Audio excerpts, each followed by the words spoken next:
اگر کسی کو پیشاب بہت زیادہ آتا ہو تو سورہ مؤمنون کی آیت نمبر 18 جو کہ 18ویں پارے میں ہے، 41 مرتبہ پڑھ کر شہد پر دم کر کے شہد چاٹ لیں۔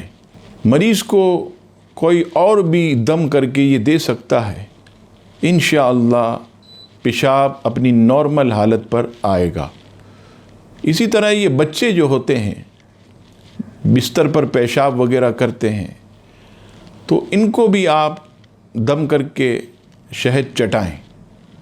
دوسرا علاج بھی سن لیں، سورہ فاتحہ کالے تلوں پر 21 مرتبہ دم کریں، روزانہ کریں، 21 دن تک یہ عمل کریں اور 21 دن تک یہ بچے ہوں بڑے ہوں انہیں کھلائیں تو انشاءاللہ پیشاب کی زیادتی اس سے نجات ملے گی۔